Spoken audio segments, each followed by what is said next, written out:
অৱশেষত সিল কৰা হল মুন্না ভাই MBBS স্বৰূপ ভুৱা ফাৰ্মাচিষ্টৰ অনুজ্ঞাপত্ৰহীন ফাৰ্মাচী।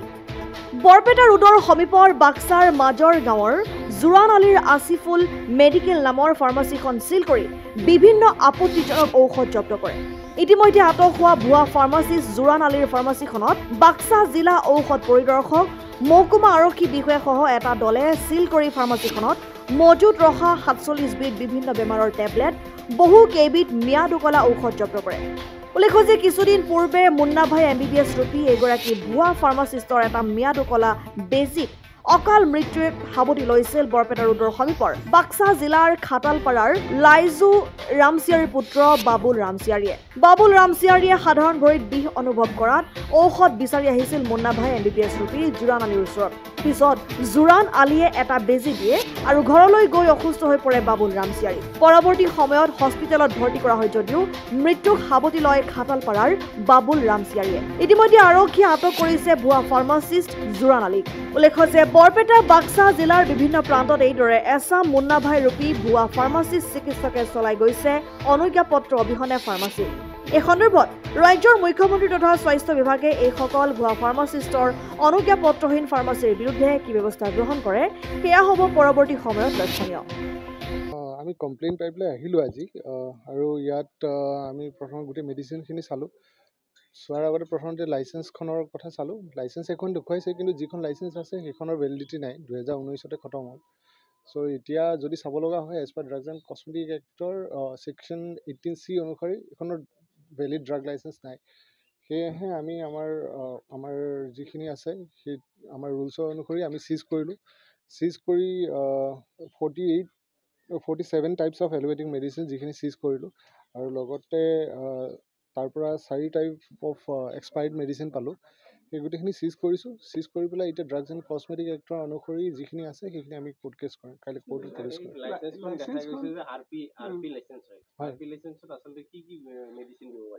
RP লাইচেঞ্চত সেইটো ফুল ফৰ্মটো হৈছে ৰেষ্ট্ৰিক্টেড ফাৰ্মাচী প্ৰেমিচেছ। ৰেষ্ট্ৰিক্টেড অৰ্থাৎ হৈছে ৰেষ্ট্ৰিক্টেড মেডিচিন কেইটামান আছে, বহুত কম এমাউণ্ট, সেইখিনি OTC বুলি কয়, অভাৰ দ্য কাউণ্টাৰ মেডিচিনছ, সেইকেইটাহে ৰাখিব পাৰে। এণ্টিবায়'টিক মেক্সিমাম চিডিউল মেডিচিন যিখিনি ৰাখিব নোৱাৰে।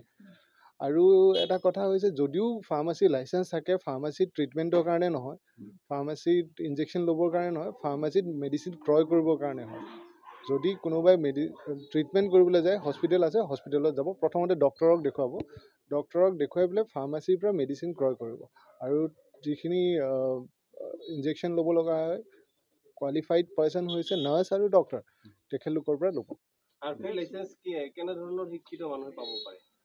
সেইটো আজিকালি দিয়া নাযায়, সেইটো আগৰ 2017 আগতে এপ্লাই কৰা আছিলে। সেই অনুসৰি তেখেতলোকে এপ্লাই কৰিছিলে, এক্সপিৰিয়েঞ্চ এটা লৈ পেলাই আহে। যিখিনি ৰেষ্ট্ৰিক্টেড এমাউণ্ট অফ মেডিচিনছ সেইখিনি ৰাখিব পাৰে, আৰু চব মেডিচিনটো ৰাখিব নোৱাৰি। আৰু সেইখিনি লৈ পেলাই যোনে ৰিনিউ কৰি আছে সিহঁতে গাঁৱৰ ভিতৰত আৰু তেখেতলোকে চলাই আছে, কিন্তু যাৰ এক্সপায়াৰ্ড হৈ গ'ল আৰু সেইখিনি তেওঁলোকে নতুনকৈ দিব নোৱাৰে।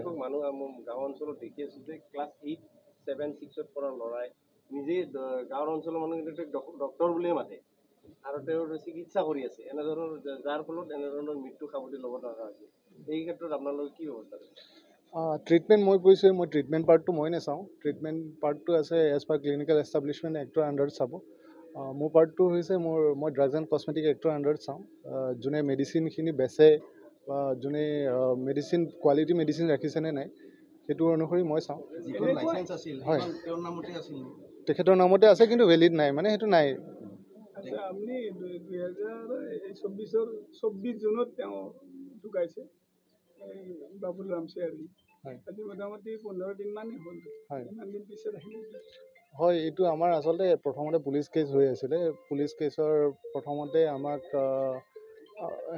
ক'লে, FIR এখন দিলে, দি পেলাই মই আচলতে SP ছাৰৰ লগত কথা পাতিলোঁ। SP ছাৰে তেতিয়া ক'লে যে তেখেত হস্পিটেলাইজ হৈ আছে। তাৰপিছত যিজন মালিক হয় হস্পিটেলাইজ হৈ আছে, সেইটো কাৰণে আহিব পৰা নাছিলোঁ। আজিও কিন্তু গম পালোঁ যে আজি গম পাইছিলোঁ যে আহিছে নেকি বুলি ভাবিলোঁ, মই একজেক্টলি গম নাপালোঁ খবৰটো, সেইটো কাৰণে আজি।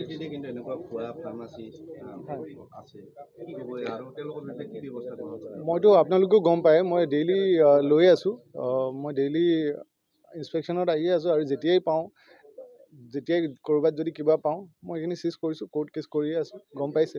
আৰু তেনেকুৱা ধৰণৰ লৈ থাকিম মই এতিয়া য'তে পাওঁ। এণ্টিবায়'টিক বা এনেকুৱা জাতীয় মেডিচিন ৰাখিব পাৰে নেকি? যিখিনি চিডিউল মেডিচিনছ হয় সেইখিনি ৰাখিব নোৱাৰে। এজ পাৰ চিডিউল H1 যিখিনি আছে সেইখিনি চাব, ড্ৰাগছ এণ্ড কছমেটিক এক্টত পাই যাব গোটেইখিনি। সেইখিনি মেক্সিমামখিনি এণ্টিবায়'টিক, ইভেন গেছৰ টেবলেট যিটো কয় পেণ্টোপ্ৰাজল, সেইটো আচলতে ৰাখিব নোৱাৰে তেখেতলোকে, চিডিউল মেডিচিনছত পৰে। ঔষধখিনি আজি জব্দ কৰিলে আপোনালোকে? হয়, ঔষধখিনি জব্দ কৰিছোঁ। চিল কৰিবলৈ কোনো কাৰণেই নাথাকে, কাৰণ চব উঠাই লৈ আহি হৈছে।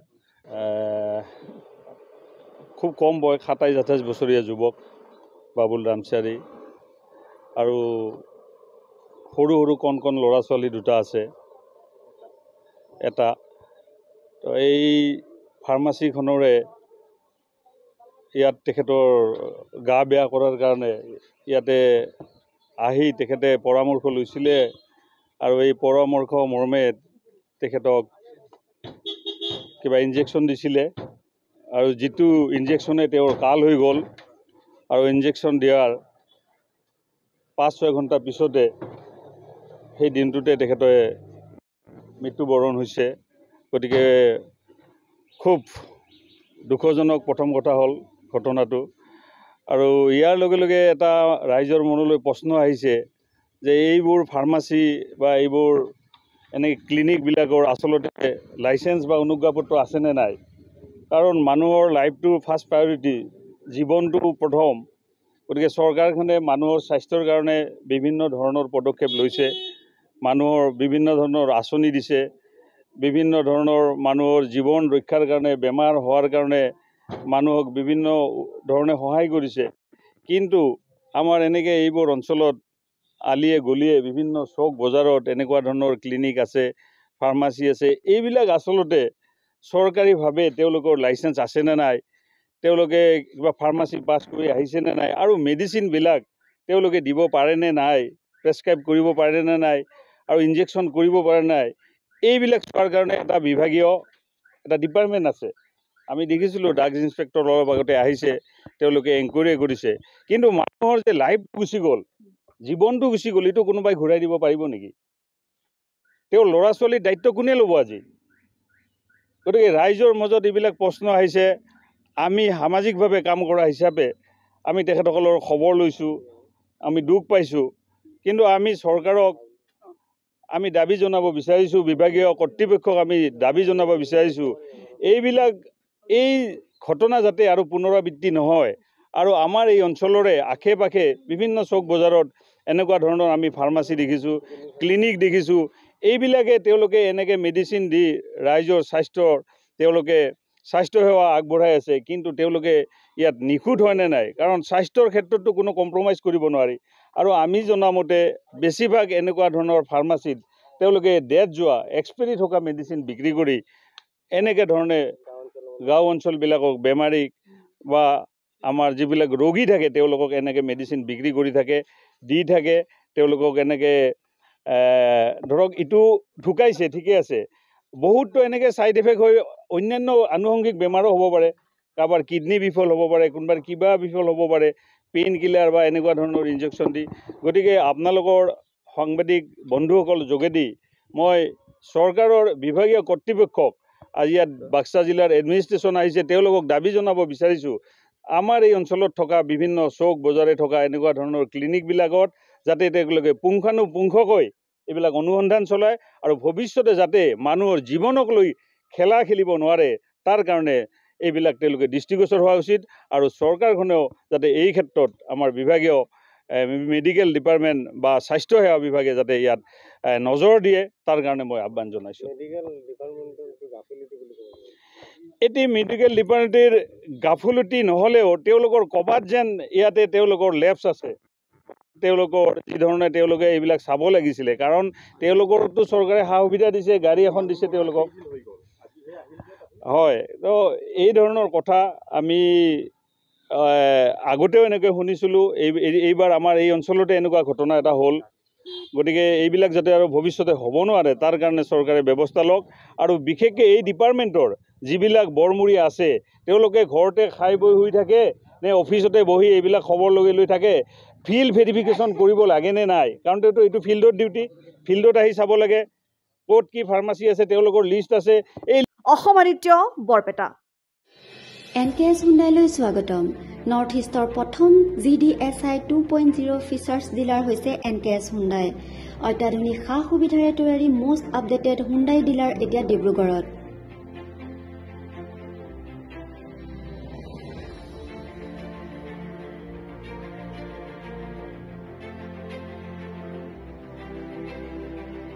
আমাৰ NKS হুণ্ডাই ডিলাৰত open sales consultant room customer launch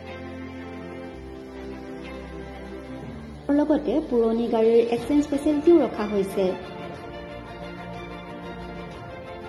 ইয়াত সেলছৰ লগতে সাৰ্ভিস সেক্টৰৰো সুন্দৰ সুবিধা আছে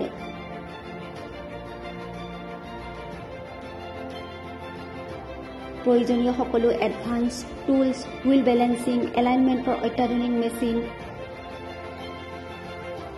2-post hydraulic lift, fully trained manpower লগতে nitrogen gas filling facility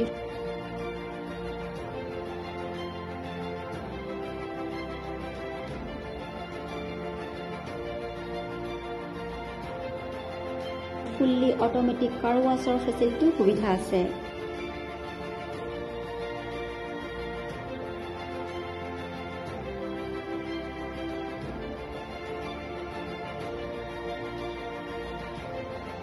আৰু লগতে NKS হুণ্ডাই ডিলাৰে কাস্টমাৰসকলৰ সুবিধাৰ বাবে মোবাইল সাৰ্ভিস ভেনৰো ব্যৱস্থা ৰাখিছে য'ত হাইড্ৰলিক লিফট ৱাশ্বিং facility wheel balancing tyre pressure check কৰাৰ লগতে বহুখিনি সুবিধাই উপলব্ধ আছে NKS হুণ্ডাইলৈ আহক আৰু সুবিধাসমূহ গ্ৰহণ কৰক